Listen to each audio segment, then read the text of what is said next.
हरे कृष्णा। तो आज हमारा टॉपिक है आज दोपहर की उनकी दिल की बातें। ठीक है, हम कर रहे हैं रीडिंग और हमारे सामने हैं टोटल 3 ऑब्जेक्ट। 2 हमने लिए हैं टैरो और 1 हमने लिया है ओरेकल। ठीक है, तो इसके साथ हम करने वाले हैं रीडिंग की शुरुआत। चैनल पे नए हैं तो सब्सक्राइब जरूर कर लीजिए। ठीक है, हम ढेर सारी वीडियोस लाते रहते हैं। चलिए सबसे पहले शुरुआत करते हैं इस बड़े से फेरी टेल टैरो से। कार्ड्स मिलते हैं। ठीक है, चलो करते हैं रीडिंग की शुरुआत। एंड सबसे पहला जो कार्ड यहाँ पे आ चुका है वो है 10 ऑफ वॉन्ड्स, एरीज लियो सैज का ये कार्ड, बहुत ही खूबसूरत card as you can see. ठीक है, सेकेंड कार्ड हम चुनते हैं एंड वो आ चुका है द सन। ठीक है, the yellow brick road. Okay, sun की एनर्जी भी यहाँ पे आ चुकी है, बहुत ही पावरफुल। थर्ड कार्ड जो मिल चुका है हमें, यस, ये है Sikar of heart, cancer, Scorpio, Pisces. ठीक है, एक और कार्ड हम चुनते हैं एंड ये आ चुका है चाइल्ड ऑफ वॉन्ड्स, यानी कि एरीज लियो सैज का ये कार्ड। ठीक है, टोटल हमारे यहाँ पे फिलहाल तो 4 कार्ड्स आ चुके हैं। ओके, अब एक और कार्ड हम यहाँ पे निकालते हैं एंड वो कार्ड आ चुका है 9 ऑफ क्रिस्टल्स, इनकी टॉरस, वर्गो, कैप्रिकॉर्न। ठीक है, तो ये कार्ड्स हमें यहाँ पे दिख रहे हैं।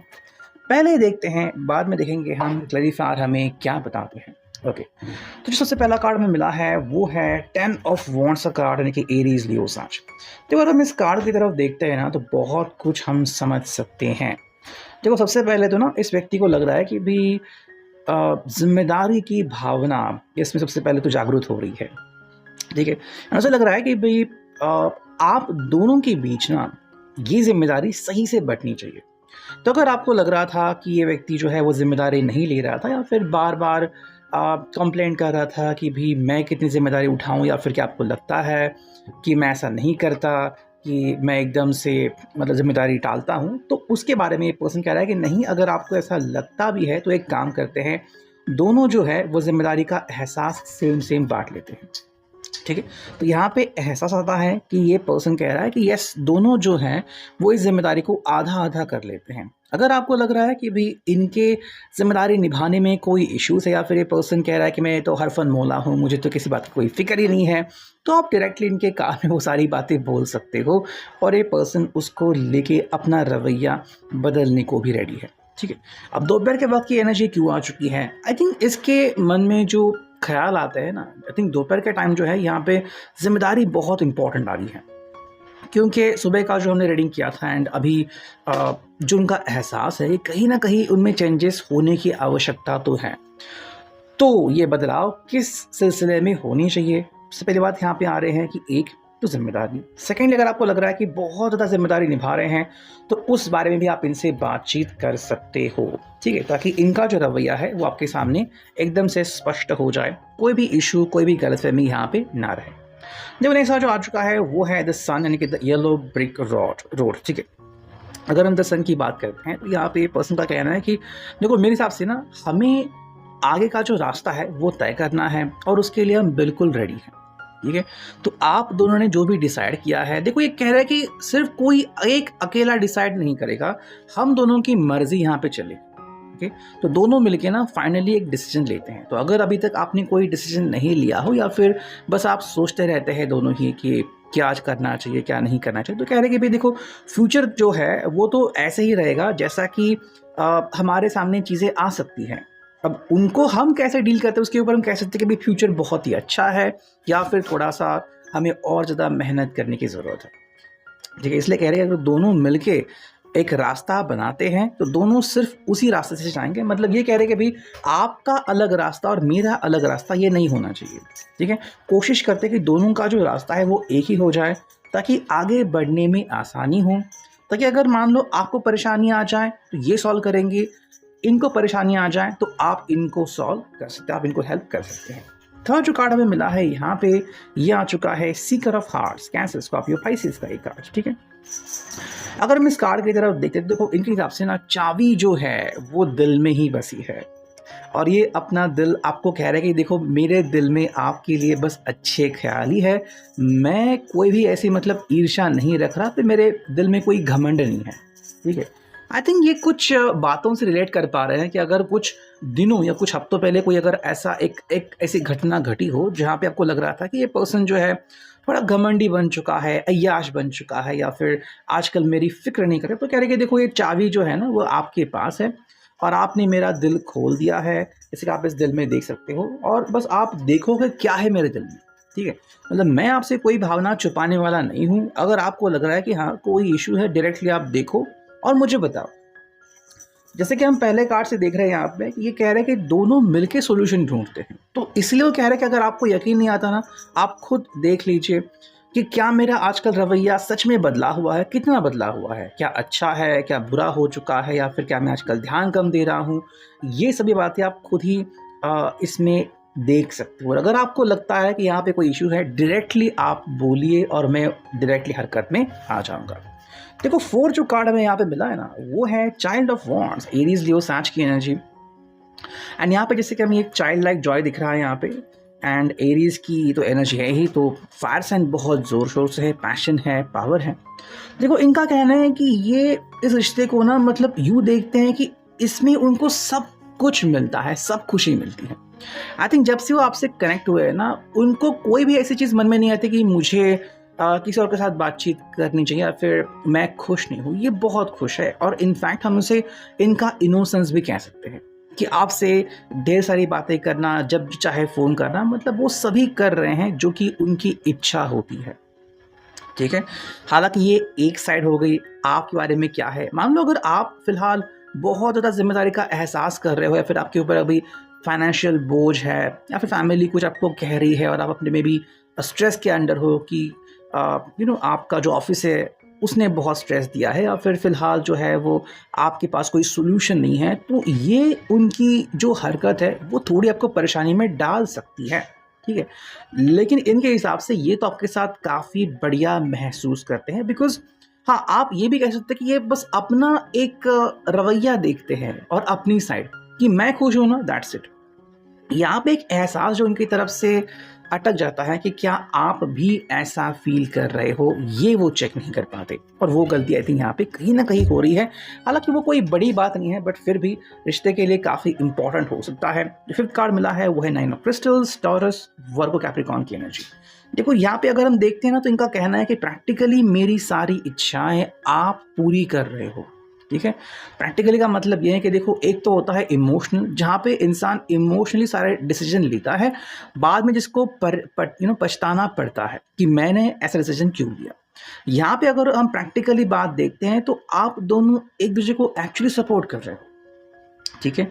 एंड यहाँ पे ऐसी बातें हैं कि हाँ, थोड़ी बातें आप इनकी तरफ झुकती हुई कह सकते हो कि इनको ज़्यादा बेनिफिट हो रहा है, ये मतलब मनमानी कर रहे हैं, हाँ हो सकता है। But on the other hand ये भी कह रहा है कि आपके साथ उनको बहुत अच्छा लगता है, और कहीं ना कहीं जब आप इनको ये देखते हो कि जिस तरह से ये बिहेव कर रहे हैं, गॉड ब्लेस यू, जिस तरह से ये ऐसा व्यवहार करे, आपको भी अच्छा लगता है कि ये वही कर सकता है जो एक्चुअली में खुशी महसूस करता है। मतलब ये पर्सन कोई दिखावा नहीं करता, और ये बात यहाँ पे पूरी तरीके से कंफर्म हो जाती है। अब अगर हम करते हैं क्लैरिफाई, चाहे आप इसे सेकेंड रो का नाम दें या फिर बस सेकेंड टैरो कहे, कि देखो पहला कार्ड जो आ चुका है वो है द एम्प्रेस, ओके। सेकेंड जो कार्ड हमें मिल रहा है यहाँ पे, देखते हैं क्या कार्ड आता है। चलो, ये आ चुका है सेकेंड कार्ड, जो कि है night of cups, cancer, Scorpio, Pisces का एक कार्ड, ठीक है। थर्ड कार्ड देखते हैं कि हमें क्या मिलता है। ओके, चलो चुनते हैं थर्ड कार्ड, एंड ये आ चुका है जस्टिस का कार्ड, लिब्रा। फोर्थ कार्ड जो हमें मिल चुका है वो है दी हैंगमैन, एंड फिफ्थ कार्ड अगर हम देखते हैं क्या है, तो ये आ गया है 5 ऑफ कप्स, ठीक है। तो ये पांचों कार्ड हमें यहाँ पे दिख गए हैं। अब क्या है इनका मतलब वो देखते हैं। देखो शुरुआत हो चुकी है दी एम्प्रेस से, सेकंड कार्ड आ चुका है नाइट ऑफ कप्स का। तो एम्प्रेस का मतलब ये है कि इनका ध्यान कंप्लीटली आप ही के तरफ है। ये बेसिकली आपकी तरफ ज़्यादा ध्यान दे रहे हैं और आपकी तरफ आकर्षित हो रहे हैं, ठीक है। आपको कॉम्प्लीमेंट्स दे रहे हैं, और शायद आप जो पहनते हो, आपका पहनावा हो या फिर आपका परफ्यूम हो, उसके बारे में आपको कॉम्प्लीमेंट भी दे सकते हैं। मतलब आपकी हर बातें उनको अपनी तरफ अट्रैक्ट करती हैं और आप यूँ कह सकते हैं कि आपने इनका चैन सब छीन लिया है। ओके, सो ये आपकी तरफ बहुत ज़्यादा अट्रैक्शन फील करते हैं। सो द एम्प्रेस का कार्ड यहाँ पे आ चुका है। इनका कहना है कि भाई अगर आपको लगता है कि मेरी ज़िंदगी में कोई है तो वो सिर्फ आप ही हो और कोई नहीं है, ये यहाँ से हम कह सकते हैं। नाइट ऑफ कप्स, देखो ये एनर्जी काफ़ी बेहतरीन हमें दिखती है कैंसर स्कॉर्पियो पाइसेस की एनर्जी। इमोशनली पर्सन को ऐसा लगता है कि भाई तुरंत मुझे ना अपने आप को आपके सामने रखने की ज़रूरत है, डायरेक्टली मतलब समर्पण करना और बताना कि क्या चल रहा है मन में और क्या नहीं चल रहा है। हालांकि जब भी हम कप्स की बात करते हैं तो इमोशनली कुछ चीज़ें बाहर आती है, ठीक है।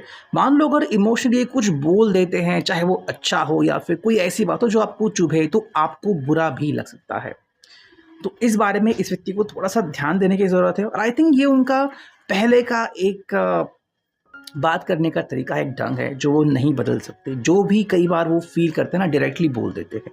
तो ऐसे में अगर आपको कोई चीज़ चुभती है तो ये उसके कारण हो सकता है। थर्ड जो कार्ड हमें दिख रहे हैं यहाँ पे वो है जस्टिस, इनके लिब्रा का कार्ड। देखो इनका कहना है कि ये इस रिश्ते में जस्टिस चाहते हैं और आई थिंक जब जस्टिस ये पर्सन चाहता है तो अपनी तरफ से वो कोशिश कर रहा है, बट यहाँ पे अगेन सिर्फ एक साइड आ रही है कि क्या इनके साथ जस्टिस हो रहा है। मतलब ये आपके बारे में भी कह रहा है कि देखो क्या तुम मुझे सच में समय दे रहे हो, जो तुम्हें लग रहा है कि भाई हाँ मतलब तुम्हें कोई बीट नहीं कर सकता, तुम मेरे लिए बहुत कुछ कर रहे हो। देखो या तो ये पर्सन कह रहा है कि जो मैं कर रहा हूँ ना वो बिल्कुल सही है, मैं आपके लिए जितना कर सकता हूँ वो कर रहा हूँ।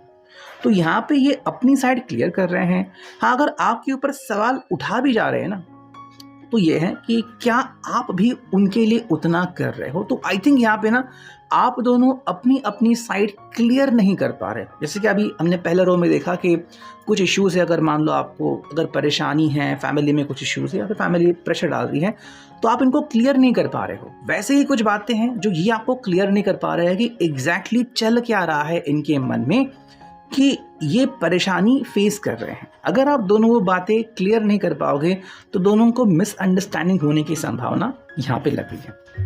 नेक्स्ट जो हमें कार्ड मिले हैं वो थर्ड कार्ड से बिल्कुल कनेक्टेड है, जो कि है द हैंगमैन एंड यहाँ पे है 5 ऑफ कप्स। देखो यहाँ पे इस पर्सन का कहना है कि मैं अभी कोई फैसला नहीं लेने वाला। इनफैक्ट जो भी फैसला उनको लेना था वो पहले ही वो ले चुके हैं। जैसे कि हम यहाँ पे देख चुके हैं दी एम्प्रेस, अगर उनके लिए आप इम्पोर्टेंट हो तो हो, ये उन्होंने पहले ही तय कर लिया था। तो कुछ उन्होंने अभी कर लिया है तो ऐसा कुछ नहीं है।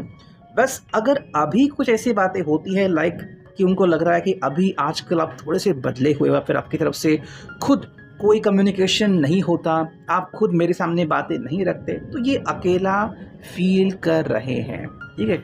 आई थिंक वजह एक ही है कि आप दोनों ना एक दूसरे के बीच एक दीवार खड़ी कर रहे हो। एक इनविजिबल दीवार है, बट वो धीरे धीरे से ही तैयार हो रही है और आप दोनों में से कोई भी इस दीवार को हटा नहीं पा रहा है। बिकॉज दोनों के अलग अलग रास्ते, आप दोनों के अलग अलग चॉइसेस हैं, आप दोनों का अलग अलग नज़रिया है। तो ये नज़रिया, ये रास्ता एक होने की सख्त ज़रूरत है। बट अगेन ये ऐसा क्यों फील कर रहे हैं, तो आता है पहला कार्ड, बिकॉज उनके लिए आप इम्पॉर्टेंट हो और वो किसी भी हालत में आपसे कुछ भी ऐसा नहीं कहना चाहते कि आप इनसे दूर चले जाएं। तो अगेन ये रीडिंग हमारा मैच होता है शुरू से एंड तक। अगर हम पहला कार्ड देखें, पहला रो, तो देखो यहाँ पे है 10 ऑफ वॉन्ड्स की एनर्जी, लास्ट में आ गया 9 ऑफ क्रिस्टल्स। तो यस, अगर हम देखते हैं पहला रो भी, तो लास्ट का जो कार्ड आ गया था कि यस, प्रैक्टिकली सोचे तो बहुत कुछ आपका एक दूसरे से मेल खा रहा है, बहुत कुछ आप एक दूसरे में सिमिलैरिटी है। ये क्यों है? बिकॉज जिम्मेदारी का एहसास भी आता है। जब आपको सब कुछ मिलता है एक दूसरे से, तो आपको लगता है कि अब थोड़ी जिम्मेदारी मैं निभाऊं। तो ये भी जो रो है वो हमारा मैच हो रहा है। अब देखते हैं फाइनली ये ओरेकल हमें क्या कहता है। कहते हैं कार्ड्स की शफलिंग, ठीक है, चुनते हैं कुछ कार्ड्स। ओके, देखते हैं कि हमें क्या कार्ड्स मिलते हैं। जो पहला कार्ड आ चुका है वो है लैक मेंटालिटी। फिलहाल इस व्यक्ति को लग रहा है ना कि एक नज़रिया जो है वो अभी क्लियर नहीं हो पा रहा है। यानी कि भाई शायद आपको लग सकता है कि ये पर्सन आपको नहीं समझ पा रहा, और इनको भी कुछ ऐसा लग रहा है कि आप शायद इनको नहीं समझ पा रहे हैं। हालांकि दोनों के साथ जो चीज़ें या घटनाएं हो रही हैं वो अलग अलग हो सकती हैं। सेकंड जो कार्ड मिल रहा है हमें यहाँ पे वो है सबकॉन्शियस नेगेटिव बिलीव्स। यस, ये चीज़ यहाँ पे काफ़ी इंपॉर्टेंट है।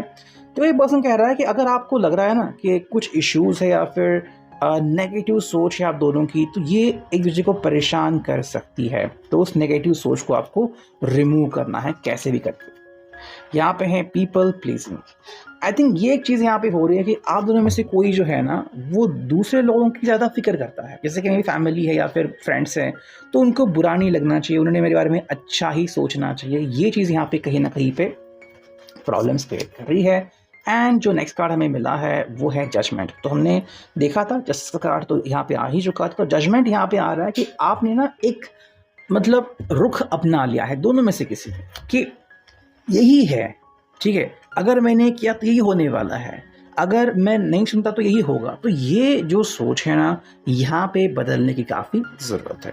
सीता अभी के लिए reading, I hope it will resonate. Thank you.